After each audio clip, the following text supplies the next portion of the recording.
Deputy CM Sushil Modi ने सासाराम में RJD पर जोरदार हमला बोला। उन्होंने कहा कि आरजेडी अपराधियों को टिकट दे रहा है। डिप्टी सीएम काराकाट से बीजेपी प्रत्याशी राजेश्वर राज के लिए वोट मांगने आए थे।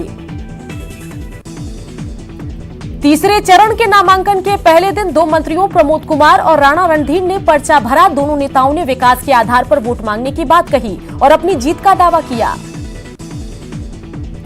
पश्चिम चंपारण की चनपटिया सीट के लिए निर्दलीय उम्मीदवार मुन्ना सिंह बैलगाड़ी से नामांकन करने पहुंचे। उम्मीदवार ने कहा कि किसानों की समस्याओं की तरफ ध्यान दिलाने के लिए बैलगाड़ी से पहुंचे हैं। जेडीयू विधायक बोगो सिंह ने बेगूसराय की मटिहानी सीट से 5वीं बार जीत का दावा किया है। उन्होंने कहा कि मटिहानी में चुनाव मैं नहीं, जनता चुनाव लड़ती है। रोहतास में आरजेडी उम्मीदवार के समर्थन में महागठबंधन के कार्यकर्ताओं की बैठक हुई, जिसमें एकजुटता पर जोर दिया गया। बैठक में डेहरी के आरजेडी प्रत्याशी भी चुनाव मौजूद रहे। सारण की एकमा सीट से सीता देवी ने जेडीयू उम्मीदवार के तौर पर नामांकन किया। सीता देवी धूमल सिंह की पत्नी है। पार्टी ने इस बार धूमल सिंह को टिकट नहीं दिया है। आरजेडी एमएलसी रामबली सिंह ने दावा किया है कि अगली सरकार महागठबंधन की बनेगी। उन्होंने कहा कि एनडीए सरकार जनता की उम्मीदों को पूरा नहीं कर सकी।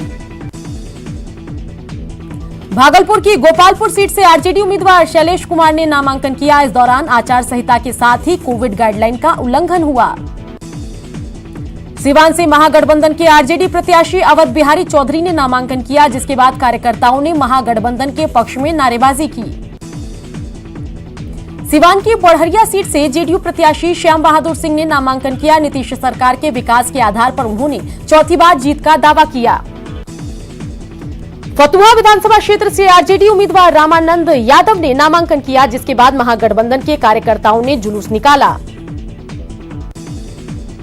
छपरा की तरैया सीट से एनडीए उम्मीदवार जनक सिंह ने नामांकन किया। नामांकन में सांसद जनार्दन सिंह सिग्रीवाल भी मौजूद रहे। टिकट बंटवारे से नाराज बेगूसराय बीजेपी के महामंत्री हीरा पोद्दार ने निर्दलीय चुनाव लड़ने का ऐलान किया। उन्होंने कहा कि अगर पार्टी उम्मीदवार नहीं बदलती है तो वे चुनाव लड़ेंगे।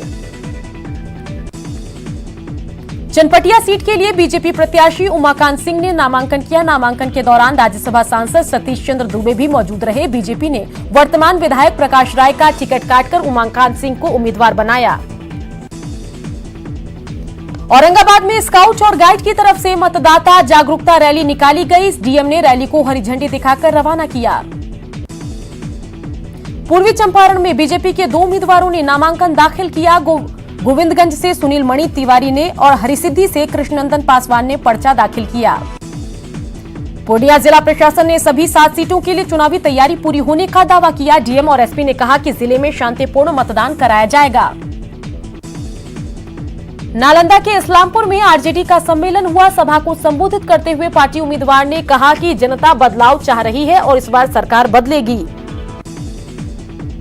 दानापुर से बीजेपी प्रत्याशी आशा सिन्हा ने पर्चा भरा। उन्होंने विकास के आधार पर वोट मांगने की बात कही, साथ ही आरजेडी उम्मीदवार पर हमला बोला। तीसरे चरण के लिए नामांकन शुरू हो गया है। पूर्णिया के कस्बा विधानसभा क्षेत्र से हिंदुस्तानी आवाम मोर्चा के उम्मीदवार ने पर्चा भरा और विकास को मुद्दा बनाने की बात कही।